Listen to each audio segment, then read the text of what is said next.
夜空如墨，冷战的幽灵似乎仍在徘徊。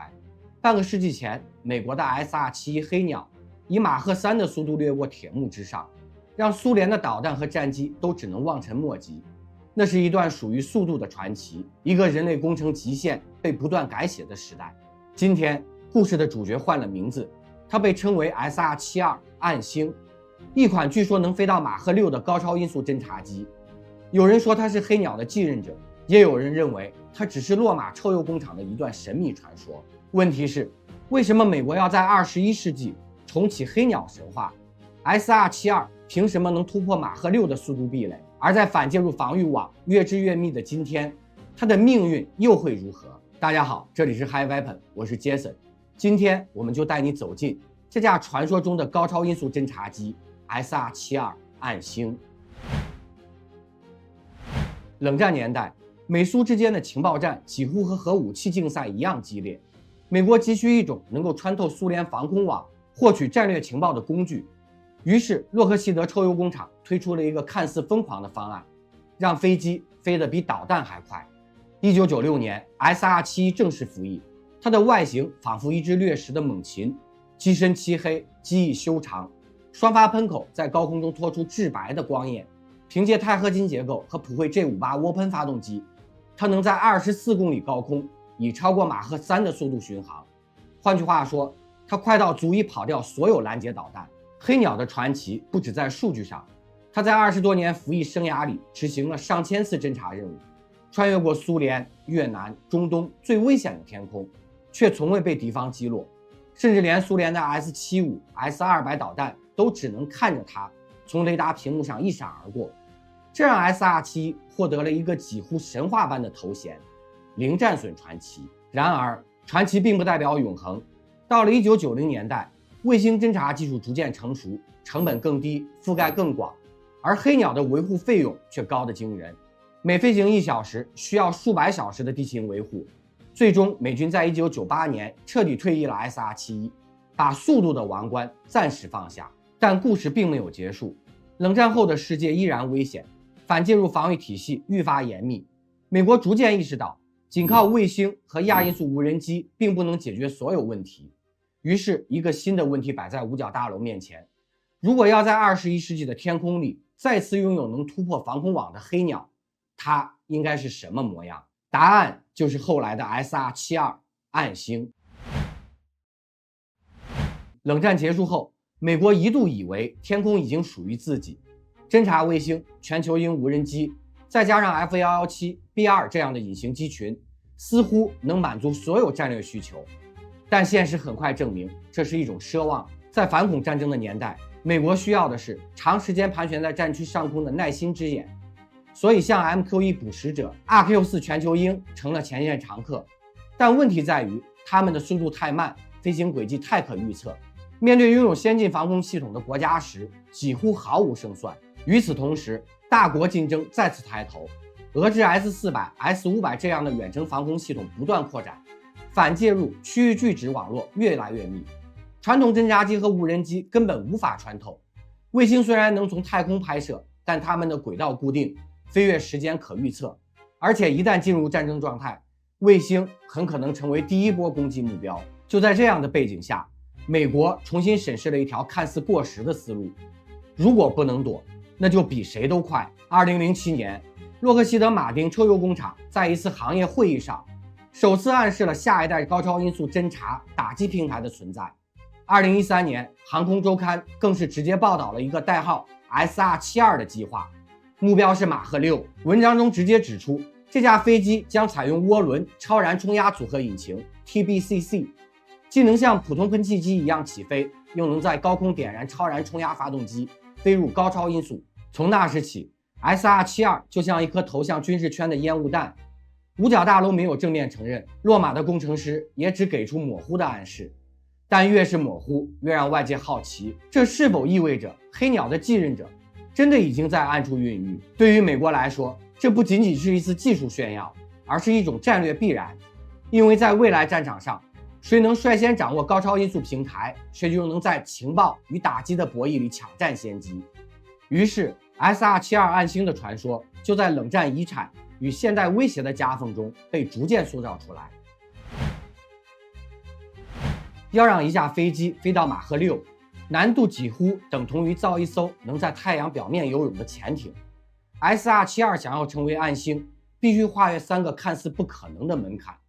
动力、结构和飞控。SR-71依靠普惠 G58 涡喷发动机冲上了马赫3，但到马赫6，涡喷已经力不从心。于是工程师们提出了涡轮超燃冲压组合引擎 TBCC 的概念。在低速阶段，发动机像普通喷气机一样工作，让飞机能从跑道起飞。当速度超过马赫3，发动机会切换到超燃冲压模式，直接利用高速气流在燃烧室内点燃燃料，推动飞机继续加速。这个原理听起来很优雅，但在现实中，它几乎是世界上最难实现的技术之一。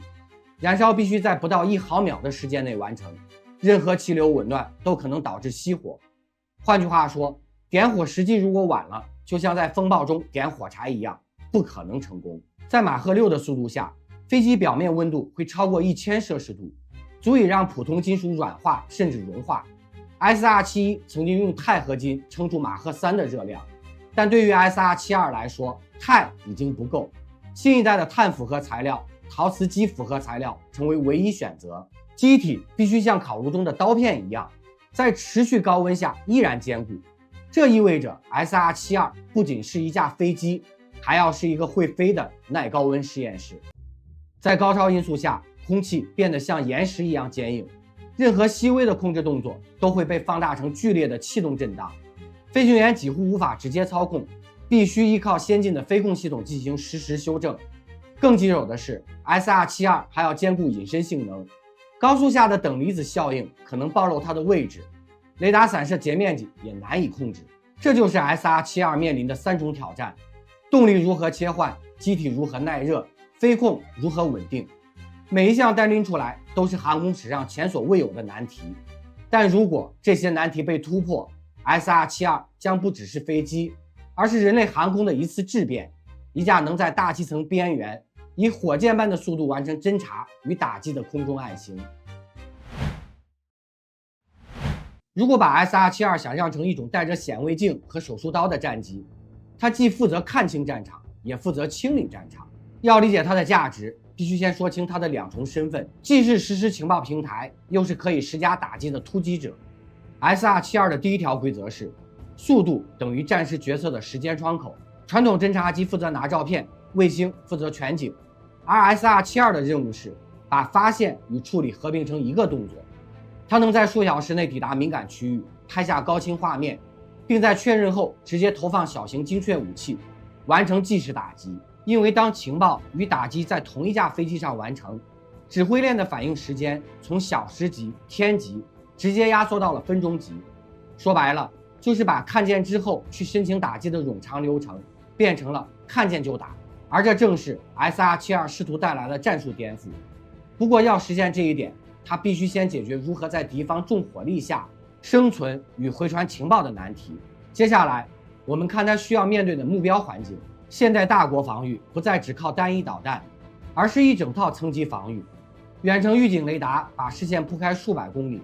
远端导弹和近程拦截共同构成多重网络。面对这样的 ARAD 反介入区域拒止，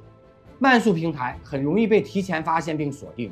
而卫星的轨道性又让它们的可用窗口变得可预测。SR-72在这里的突破口不是隐身，而是物理极限。在接近大气层边缘以马赫级速度穿梭，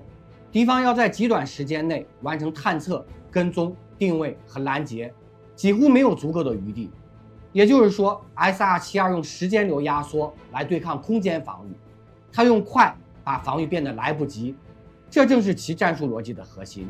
既然速度是它的武器，下一步就要明确，在实战中这种速度会如何转化为具体行动。我们把战术设想拆成几个阶段来看。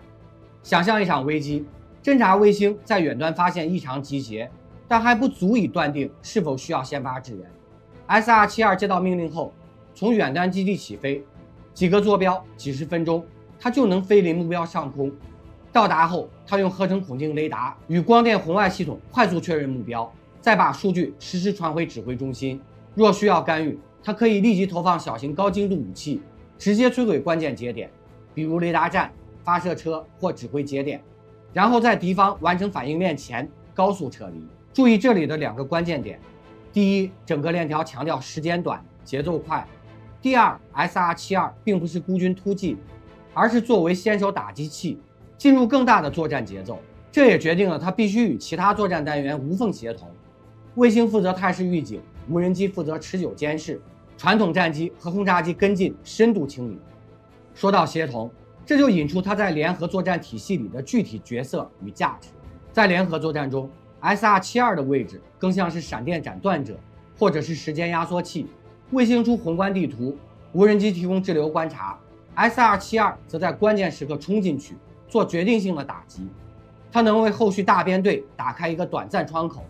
在这段窗口里，航母、轰炸机或者导弹部队才能更安全地通过或进行更大规模的动作。这种模式的价值在高端冲突中极其明显。先手往往决定局势，哪怕先手只持续几十分钟，也可能改变战场的态势。然而，这种先动原则同时也带来了政治与伦理层面的风险。速度越快，错误决策引发的后果也可能越大。这就把我们带到最后一点：速度带来优势，但也带来新的风险与争议。SR-72的战术逻辑看似美好，但现实中的每一次看见就打的决策都必须承担更大的责任。目标识别的误差、通信链路的中断、情报采集的偏差，任何一项都可能在数分钟内放大成外交或军事危机。再者，依赖速度压缩对手反应时间的打法，也可能刺激对手发展更短反应周期的探测与武器系统，反过来提升全面冲突的不可控性。因此 SR-72的使用不只是技术问题，更是决策机制与伦理的考验。在压缩的时间窗里，谁有权下达攻击这个命令？如何把风险最小化？这些问题决定了 SR-72在真实战争状态下是否能被广泛部署，而不仅仅是作为一种战术工具存在。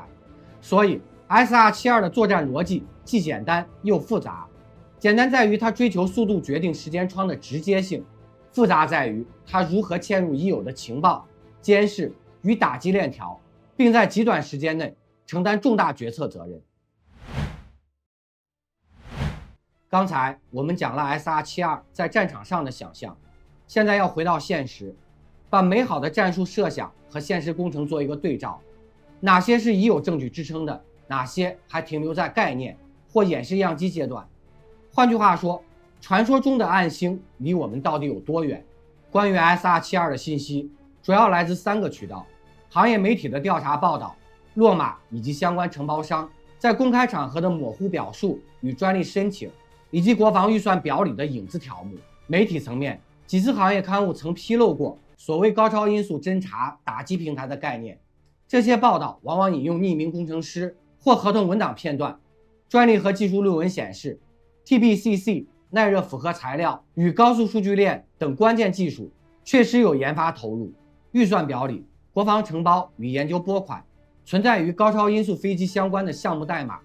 但具体是否直接指向 SR-72，往往缺乏公开确认。这些蛛丝马迹说明技术路线和意图存在，但并不等于量产的飞机。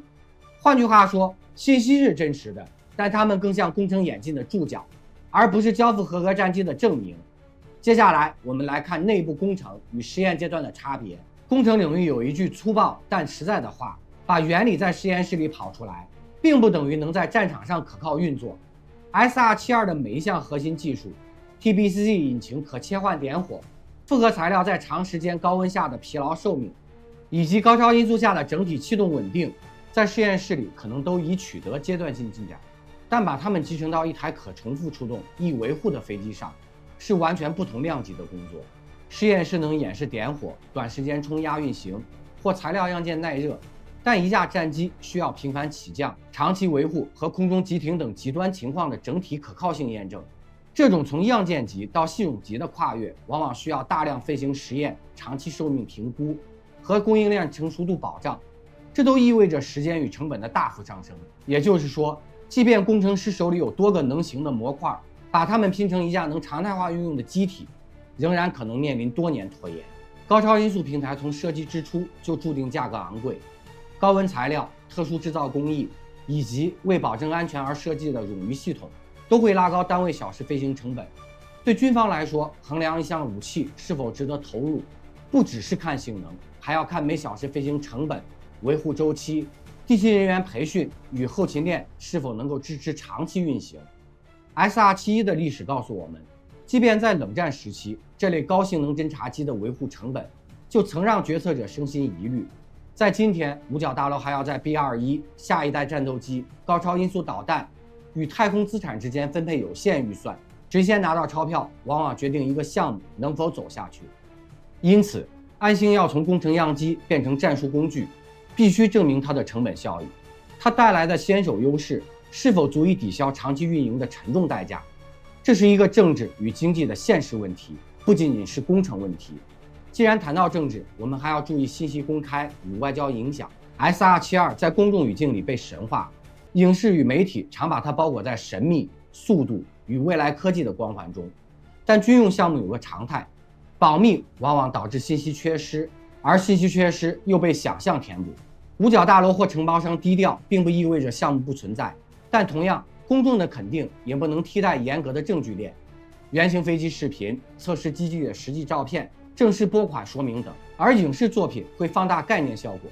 例如有意无意把安星转入流行文化，让普通观众误以为项目已成。这一点提醒我们，在解读任何军工新闻时，要分辨有证据的进展和被传播放大的期待。接下来，我们把视角再拉回来，看看如果 SR-72真正推进，会有哪些可观测的里程碑。如果你想用证据来判断 SR-72的真实进展，可以关注几类清晰的里程碑：原型机公开或被卫星拍到，真正的飞行试验照片、视频或测试跑道的异常活动，关键系统的地面风洞试验数据发布，例如 TBCC 的集成试验、耐高温材料的长期疲劳报告、国防采购与合同的明确条款，预算里写明具体生产条款和量产期待，而不是研究拨款。测试基地与后勤布局，建设专门的维护设施，训练飞行员和无人操作员的课程设置。当以上至少2项同时出现时，就可以认为项目已经从概念走向了较为明确的工程化路径。要是这些都没有，而只是概念展示和模糊预算条目，那么它更像是一条技术研究线索，而非即将服役的武器。总结一句话， SR-72的概念与研究是真实存在的，但它更像是一系列阶梯试验的集合，每一步都需要通过严格的工程、测试与预算审查。传说里的黑星也可能最终分解为若干有用的技术成果，备用在其他项目上，或者若运气与资源都在，它也可能一步步走向原型、试飞与服役。接下来，我们把外界的质疑和支持观点具体化。哪些人认为它会成功？理由是什么？哪些力量会阻碍它？真正的技术、预算和伦理难题又是些什么？这将是我们接下来的讨论重点。刚才我们说到 SR-72离现实还有一段距离，那么问题就来了，它究竟值不值得继续投入？在美国国内外的军工圈、战略圈，对 SR-72的评价几乎形成了两派，一边是支持者，强调它的战略必要性，另一边是质疑者，认为这是一个高价炮引。我们就把这些争议拆开来看。支持者认为 TBCC 引擎、耐高温复合材料、高超音速飞控这些核心技术，经过几十年的研究，已经逐渐逼近实用门槛，只要资金和时间充足，突破只是早晚的事儿。但质疑者提醒，实验室里的成功并不等于战场上的可靠。点火时机、材料疲劳、控制算法，任何一个环节没能长期稳定，就会让整机成为昂贵的试验品，而不是可用的武器。技术能不能成是一个问题，但就算技术能成，还有另一个问题：钱从哪来？五角大楼的军费账本并不是无底洞。B-21隐形轰炸机、下一代战斗机 NGAD、高超音速导弹、太空防御体系，每一项都是吞金兽。在这种背景下， SR-72是否能排上优先级，始终存在争议。支持派说 SR-72的独特速度与突防能力是不可替代的，能在关键战场争取先手，花再多钱也值。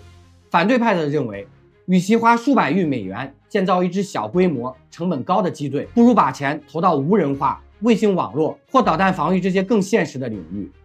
另外，钱和技术之外，还有一个问题更微妙，谁来操作它？有分析指出 ，SR-72 很可能走无人化路线，理由很简单，高速飞行对飞行员的生理极限是巨大挑战，而无人平台可以绕过这些限制。但无人化又带来一系列争论，一旦交由自动系统或远程控制，打击决策链会更短，是否会增加误判风险？国际法与战争伦理如何约束这种急速打击平台？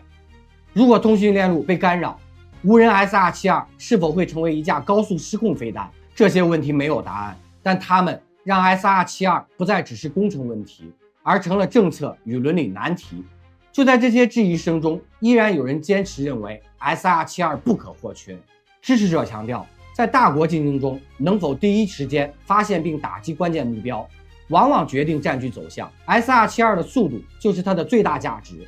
它能在卫星来不及重返、无人机无法突防的时候，给决策者一张最新、最危险、最宝贵的情报快照，甚至直接执行先手打击。在他们看来，这种能力不是可有可无，而是未来战场上的战略保险。即便成本高昂，也必须维持研发，否则美国可能在未来失去一块关键的拼图。所以，围绕 SR-72 的争议，本质上是三条线交织：工程学的难度是否被攻克，预算与战略排序是否划得来，无人化与决策链会不会制造新风险。没有一个答案是确定的，但可以肯定的是，只要速度等同于先手这条逻辑在未来战场上依然成立， SR-72 或类似的高超音速平台就不会真正消失。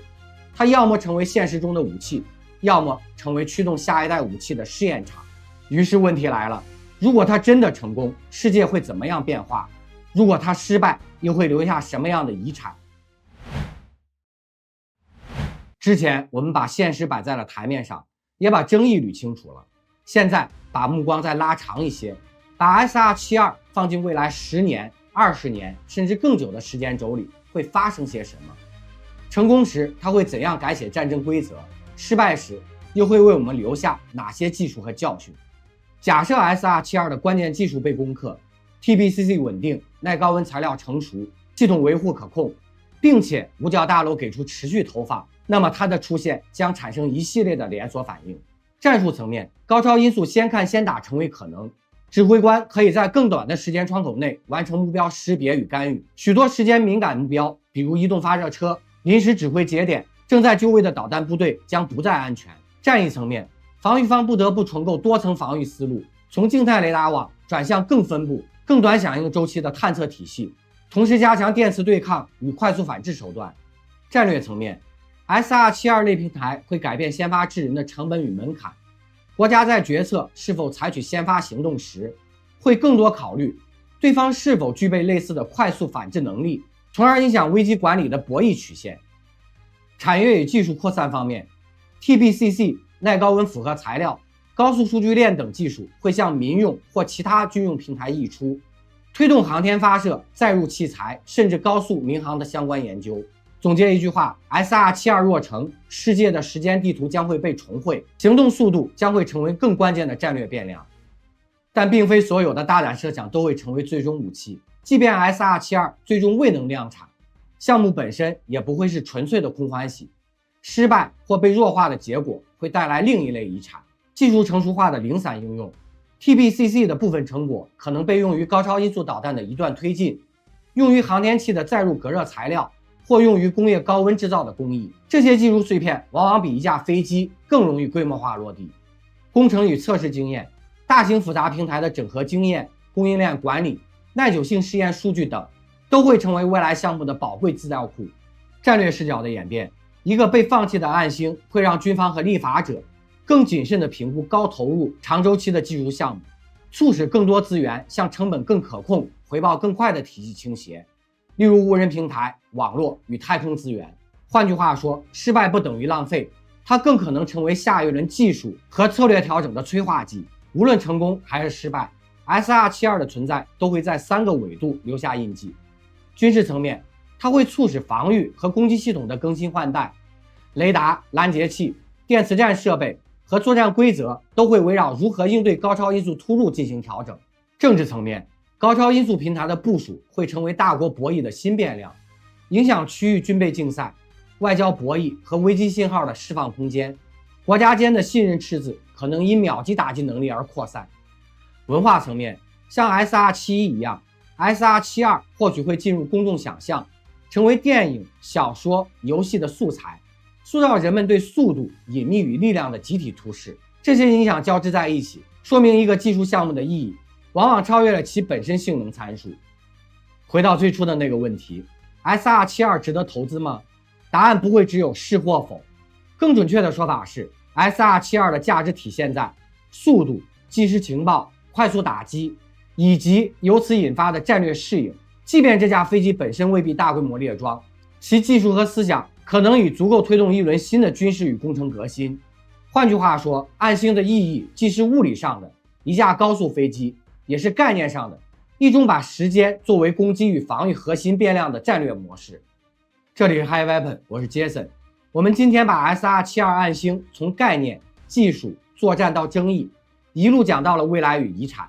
它既可能重塑战场的时间地图，也可能成为科技演进里的一个阶梯。你怎么看？在评论区告诉我，你更看重 SR-72 的哪个变量？引擎、材料还是预算？如果由你决策，你会把这笔钱投给 SR-72，还是投给无人机、卫星、导弹防御？留下你的选择和理由。如果你喜欢这期视频，记得点赞订阅。后期视频我们会把其中的 TBCC 引擎工作原理拆出来，做更技术化的深挖。我们下期再见。